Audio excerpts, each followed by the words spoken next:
उत्तर प्रदेश के मुख्यमंत्री योगी आदित्यनाथ अपने 2 दिवसीय दौरे पर गोरखपुर पहुंचे। सीएम योगी आदित्यनाथ के दौरे का आज दूसरा दिन है। सीएम योगी ने गोरखनाथ मंदिर में पूजा अर्चना करने के बाद से गौशाला पहुंचे और जहां पर उन्होंने गायों की सेवा की और सीएम योगी आदित्यनाथ से मिलने के लिए बच्चे भी पहुंचे थे। सीएम योगी आदित्यनाथ को बच्चों ने गुलाब का फूल देकर उन्हें जन्मदिन की मुबारकबाद दी। सीएम योगी ने भी बच्चों को दुलार प्यार किया और उन्हें चॉकलेट दिया। दूर दराज से बड़ी संख्या में फरियादी अपनी फरियाद लेकर गोरखनाथ मंदिर पहुंचे थे। सीएम योगी आदित्यनाथ ने एक एक फरियादियों के पास खुद गए और उनके प्रार्थना पत्रों को लिया और मौके पर मौजूदा अधिकारियों को कार्रवाई करने का दिशा निर्देश दिया। खबर यूपी के झांसी से है, जहां पर जिले में अजीबोगरीब मामला सामने आया है, जहां पर 24 घंटे के भीतर 2 शादी करने वाली महिला के खिलाफ उसके तीसरे पति ने उत्पीड़न और हत्या की धमकी देने का आरोप लगाते हुए न्याय की गुहार लगाई है।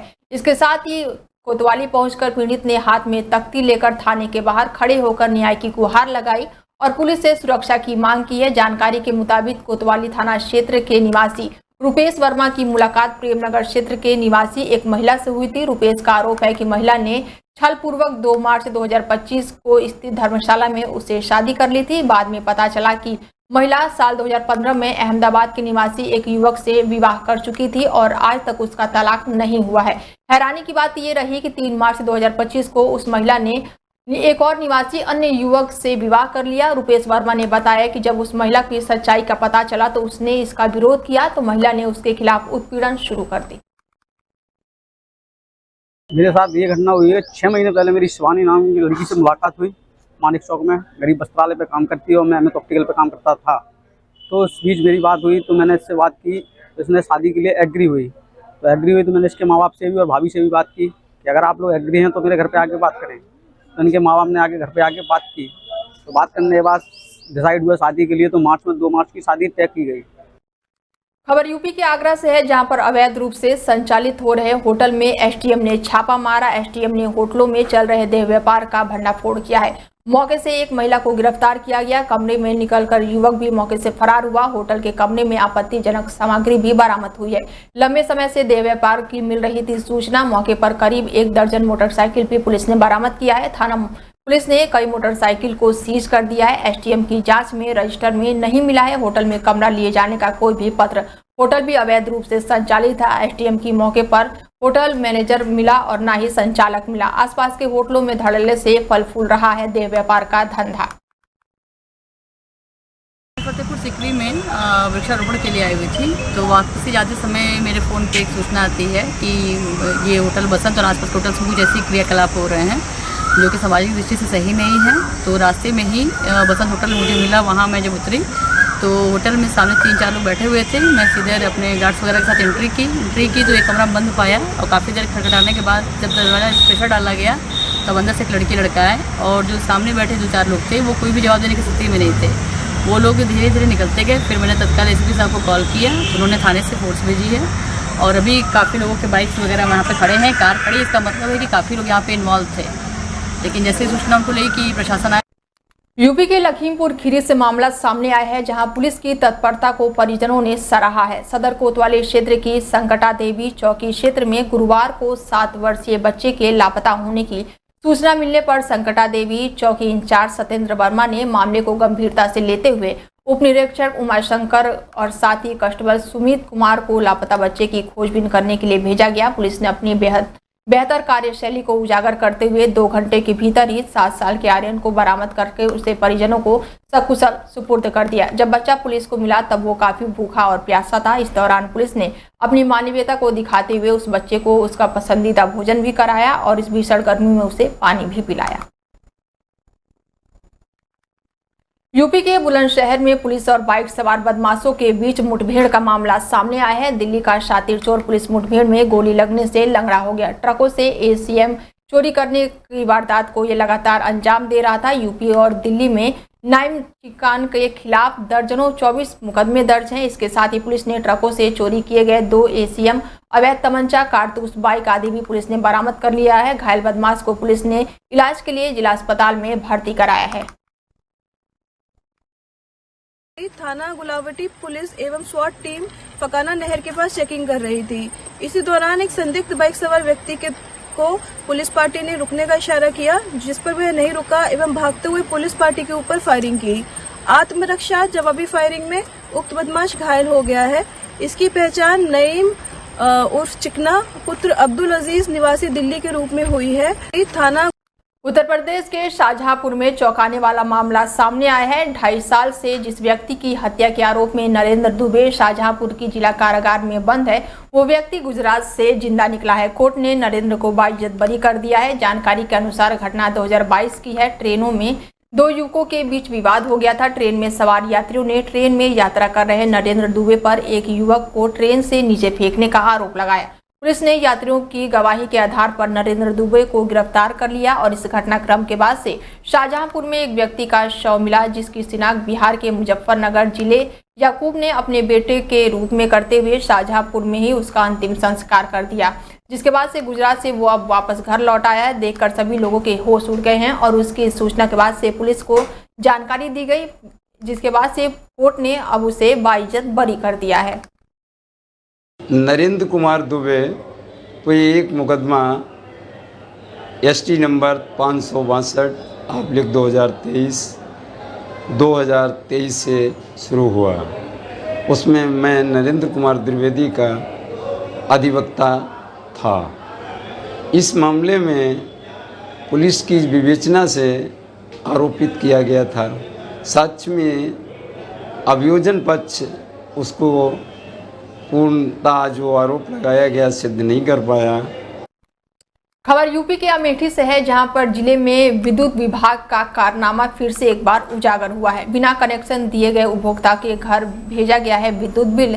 बिजली का बिल देखकर परेशान हुआ है आवेदक। नियमों को ताक पर रखकर विद्युत विभाग ने बिजली का बिल बना दिया है। बिल कनेक्शन और मीटर को भेजा गया है बिजली बिल। बताया जा रहा है कि आवेदक अपनी दुकान के लिए कमर्शियल बिजली कनेक्शन के लिए आवेदन किया था और इसके बावजूद भी कनेक्शन प्रक्रिया पूरी होने से पहले ही उन्हें बिजली खपत का बिल भेज दिया गया है।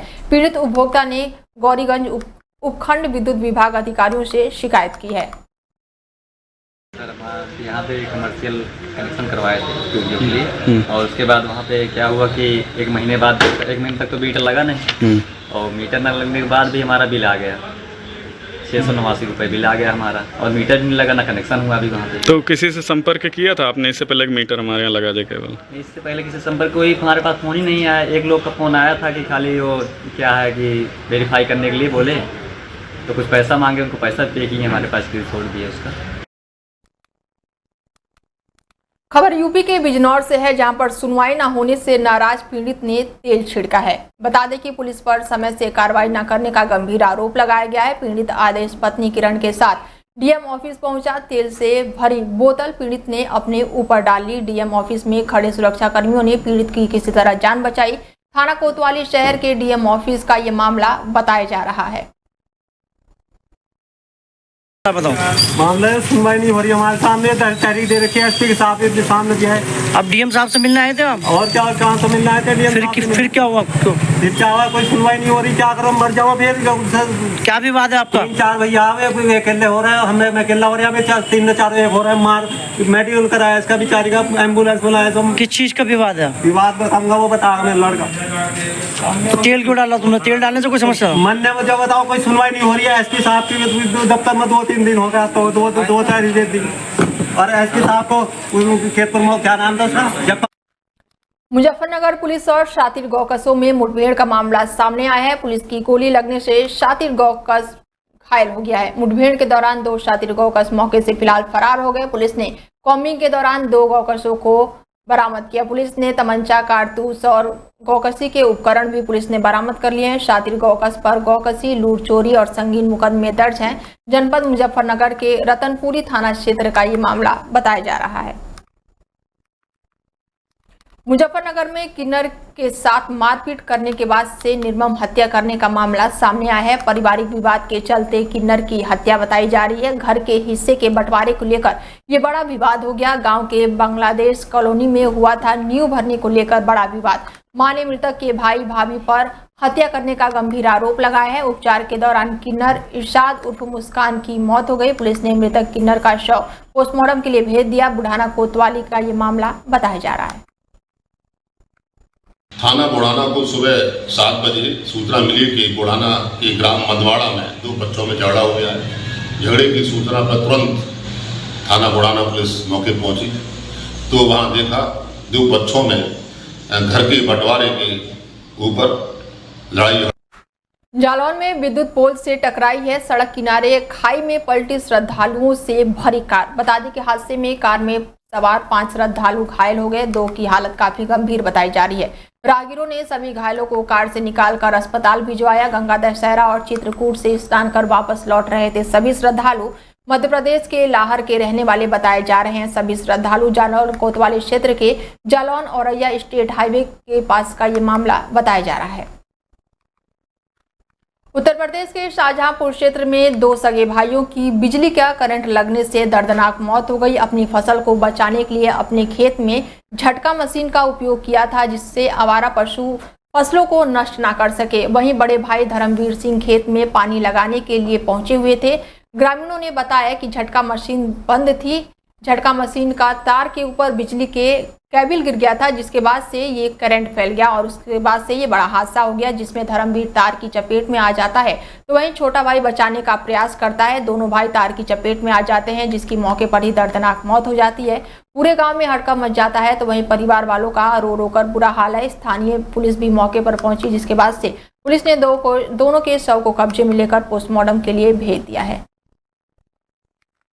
औरैया में कोतवाली पुलिस को बड़ी सफलता मिली है। अवैध शस्त्र फैक्ट्री का पुलिस ने भंडाफोड़ किया है। पुलिस ने निर्मातित और नवनिर्मातित तमंचा, पिस्टल और शस्त्र बनाने के उपकरण भी पुलिस ने फिलहाल बरामद किए हैं। पुलिस ने अवैध तमंचा बनाने वाले 2 अभियुक्तों को भी मौके से गिरफ्तार किया। पुलिस अधीक्षक औरैया अभिजीत आर शंकर ने बताया कि पकड़े गए अभियुक्त पर हमले से पहले दर्जनों मुकदमे दर्ज हैं। औरैया जनपद के सदर कोतवाली क्षेत्र के दयालपुर क्षेत्र में चल रही थी ये अवैध शस्त्र फैक्ट्री। थाना कोतवाली का और एसओजी का संयुक्त टीम द्वारा एक अवैध शस्त्र बनाने वाला फैक्ट्री को पकड़ा गया है।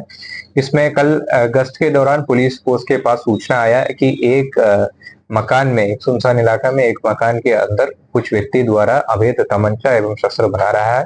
इस सूचना पर कोतवाली थाने का टीम और एसओजी का कंबाइंड टीम द्वारा वहीं पर उत्तर प्रदेश के मुजफ्फरनगर जनपद पुलिस और गौ हत्यारों के बीच गुरुवार को उस समय मुठभेड़ हो गई जब पुलिस को मुखबिर द्वारा सूचना मिली थी कि रतनपुरी थाना क्षेत्र के स्थित गांव टोड़ा के जंगलों में कुछ गौ हत्यारे गौ हत्या करने की फिराक में हैं, जिसके चलते पुलिस ने घेराबंदी करते हुए जब जंगल में छानबीन की तो बदमाशों ने खुद को घिरता देकर पुलिस के ऊपर ही फायरिंग कर दी, जिस पर पुलिस ने आत्मरक्षा में जब जवाबी फायरिंग की तो उसमें से एक बदमाश को पुलिस की गोली लग गई जिससे वो गंभीर रूप से घायल हो गया। बदमाश के 2 अन्य साथी जंगल का फायदा उठाते हुए मौके से फरार हो गए, जिसके बाद से पुलिस ने इन घायलों को गौ हत्या के उपचार के लिए अस्पताल में फिलहाल भर्ती कराया है। तो वहीं पुलिस ने 2 जिंदा गौ हत्या में इस्तेमाल करने वाले उपकरण और एक तमंचा और कारतूस भी पुलिस ने फिलहाल बरामद कर लिया है। पुलिस और बदमाशों के बीच मुठभेड़ हुई है, क्या अपडेट? आज थाना रतनपुरी को चौकी इंचार्ज नगला को सूचना प्राप्त हुई जरिए मुखबिर कि गांव टोंडा के जंगल में एक नाले की पट्टी के पास में कुछ अभियुक्त गौवंश को वहां पर उसका वध करने वाले हैं। इस सूचना पर तुरंत चौकी इंचार्ज नगला मैं फोर्स के वहां पहुंचे तो देखा वहां पर कि 3 व्यक्ति 2 गायों को बांधे हुए हैं और उनको काटने वाले हैं। जैसे ही पुलिस नज़दीक पहुंची, मुजफ्फरनगर जनपद में भारतीय जनता पार्टी के फायर ब्रांड नेता संगीत सोम समाजवादी पार्टी और अखिलेश यादव को लेकर मुखर नजर आए। बता दें कि संयुक्त हिंदू मोर्चा के कार्यक्रम में पहुंचे अतिथि के रूप में पहुंचे संगीत सोम ने मंच से बड़ा बयान देते हुए कहा कि अखिलेश यादव मुगल शासन के आखिरी बादशाह हैं। संगीत सोम ने कहा कि आज़ादी के 60 से 70 साल में हमें पढ़ाया गया कि गौरी महान था, अकबर महान था, शाहजहां महान था। हमें इतिहास गलत पढ़ाया गया है। संगीत सोम ने पीडीए का फुल फॉर्म बताते हुए कहा कि पीडीए का full form Pakistan development authority है। संगीत सोम ने विपक्ष पर तीखा हमला बोलते हुए कहा कि विपक्ष का सर्वनाश होगा, जो थोड़ा बचा हुआ है वो जल्द ही खत्म हो जाएगा। उन्होंने कहा कि बीजेपी सरकार देश के दुश्मनों को मुंहतोड़ जवाब दे रही है। एक समय था समाजवादी पार्टी की सरकार हुआ करती थी उत्तर प्रदेश में, हम लोगों पर रासुका तक लगाई गई, हम लोगों पे आतंकवाद तक के मुकदमे लगाए गए, मुझ पे खुद आतंकवाद तक के मुकदमे लगाए गए। आप लोगों ने कितनी परेशानियां झेली है दोस्तों। मैं आप लोगों से कहना चाहता हूं, अभी ये देश की स्थिति देखिए। अखिलेश यादव पूर्व मुख्यमंत्री, और अगर मैं सही से बताऊं कि मुगल शासन के आखिरी बादशाह अखिलेश यादव अब जिंदगी में उत्तर प्रदेश के सीएम नहीं बनने जा रहे भाई। एक समय था।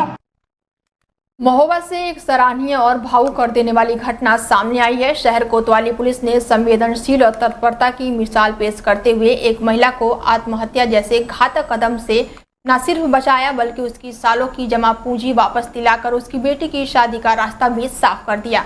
बता दें कि श्याम सुंदर की पत्नी रामश्री ने अपनी बेटी की शादी के लिए चौकी स्थित एक निजी चीट फंड कंपनी में 6 महीने से 3,000 प्रतिमाह के हिसाब से धन जमा किया था, लेकिन समय पूरा होने के बाद भी कंपनी द्वारा रकम न लौटाने से वो मानसिक तनाव में आ गई थी। हताश होकर महिला कल कंपनी के कार्यालय पहुंची और डीजल लेकर आत्मदाह का प्रयास किया। घटना की सूचना मिलते ही शहर कोतवाली प्रभारी अर्जुन सिंह के नेतृत्व में पुलिस टीम मौके पर पहुंची और महिला को हर संभव मदद का भरोसा दिलाया। पुलिस ने बैंक मैनेजर से मिलकर जरूरी दस्तावेज जुटाए और कंपनी प्रबंधन पर दबाव बनाते हुए 24 घंटे के भीतर महिला को उसकी पूरी जमा पूंजी वापस दिलाई। इसके बाद से महिला को सुरक्षित घर भी पहुंचाया गया।